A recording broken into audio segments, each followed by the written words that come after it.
So hey everyone, in this video we want to talk a bit more about what constraints actually are, because now that we have a good understanding of how roughly this whole Vellum thing works and that there are constraints to kind of connect things, I noticed that a couple of students have problems understanding, okay, they still don't understand what a constraint actually means, and I think they overthink what it is. A constraint is really just a connection, and let's try to look at it more in a much simpler way. And here what I have is a simple line that I created with 7 points. So this is just floating in space and has a couple of points. Now let's turn this into a vellum cloth, even though it doesn't really make sense for a line, but it actually works. And if we put this then into a vellum solver, of course what will happen is when I press start, the whole thing falls down. So let's make sure that we pin the first one, and this time I do it the way you usually shouldn't do it, by just typing in the point number into the pin to animation. And now this is pinned. And if I run this, you can see the whole thing is, sticking to the first point and then falls down and swings. And this actually shows the best what a constraint is. It's really just a connection between points.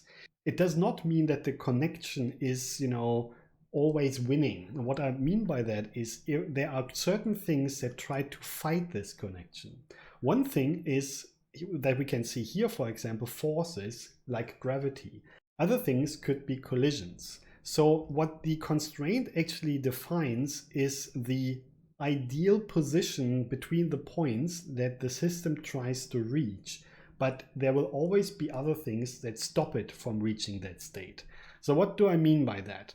Let's try to visualize what would be the normal state of this by simply copying this line and rotating it by 90 degrees so it kind of perfectly hangs down. Let's move this to a side a little bit and let's compare this as our goal state. Maybe we can merge the two to visualize this better. This is how it wants to be, so to say. And what fights it is the gravity. And this is especially true when we make it less strong. And this is what we had in the stretch stiffness and the bend stiffness. Let's start with the stretch stiffness because that's definitely the easiest to understand. If we lower the stretch stiffness, and I hope I didn't go too far. No, I didn't go far enough. So maybe 10. There you go. So this is good. What we can see here, in any frame that we choose, maybe this one, you can see that this is the goal because that was the distance that we actually started with between the points. But because the gravity is now stronger than the constraint strength, it will actually not reach this goal. It only kind of nearly reaches it. And you can actually see this bounce back and forward. What's happening here is actually a constant fight between the constraint that tries to pull the things back together and the gravity that tries to pull it down. And this is what constraints are. They're kind of a target, a goal, which doesn't mean they have to be reached. It's just an additional calculation in our simulation that pushes the points into a certain state while others pull them into another state. Now, to make this a bit clearer, let's actually play around with this and actually delete the primitives here, because what we're seeing right now is the actual geometry that comes out of the simulation. And we can, of course, with an add node, for example, delete everything that is not a point, as you can see here. And if I would rewind that, and let's actually ignore the second line for now, you can see those are the actual points that matter.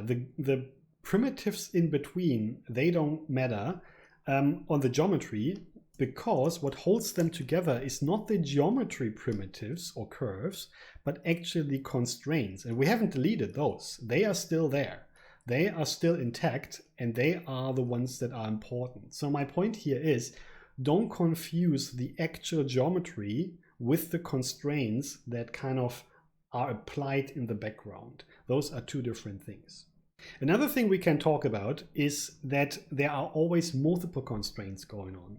If we look at what comes out of our constraint currently, of our Vellum constraint here, we only see on the primitives, on the curves themselves, let's see, there you go. We only see a distance constraint, and that is because it's a curve. Let's do the same thing with something a bit more complex, which is more like what we will work with later on. We work with, flat surfaces like cloth. And when we put this into a vellum cloth, then what we can see when we look at what comes out of it in terms of constraints, you can see that the difference is that this is how the geometry looks like, and this is how the constraints look like. So the constraints build new curves even between diagonal points, and they represent an actual goal or an actual connection between those points. Let's have a look deeper into what actually is there in the constraints, and we can see there are multiple types. One is the distance constraint, and one is the bend constraint. So with a single vellum constraint, we actually create multiple constraints, in this case distance and bend, which of course corresponds to stretch stiffness and bend stiffness. And not only do they create different constraint data, they also create different primitives or different curves. So let's single out a couple of those constraints. Let's say number 4, which is a distance constraint. So the fourth line, which is here, I've prepared that, this one. This here is a distance constraint, and you can see directly what it's actually doing. Its job is to keep those 2 points at a certain distance. The name even says that. Okay, that's fine. How does a bend constraint look like? Let's choose one. For example, I've prepared this, of course, the number 70 I chose. There it is. And it looks like this. It's this interesting diagonal thing. So a constraint doesn't always have to be, 2 points in one curve. It's actually one curve with multiple points. And this actually represents the bend constraint. And as you can see, it builds basically a relationship that controls the rotation between the points. So the goal of this thing, of course, as we already know, is to keep the rotation in a certain state, which makes the whole thing less bendy if the constraint, so to say, wins over all the other influences like gravity and collision. So what I did here for this example is I pinned the first 3 points. So of course, unsurprisingly, if you run this, the whole thing looks like that. And it's relatively stiff. So let's lower the bend stiffness. And that means that the angle that was there in the beginning, this very straight line, is not trying as much to stay intact anymore, or at least it loses against the gravity, like here, or later on we could see with collisions as well. So the goal of staying in a certain angle to each other is not fulfilled that much, basically. What we will see later on, why this is actually important, is that you can change the values of all those constraints. So when we look again at the constraints, you can see you will not find just the name of the constraint, but we'll also find stuff like stiffness as a value that defines how strong this goal is trying to reach itself. And we can change all those numbers. And this is why it's so important to understand what a constraint is, so that later on we can actually influence it better. And technically, you will be surprised how many things we can change about this. We can change everything. We can break it. We can even create new constraints on the fly.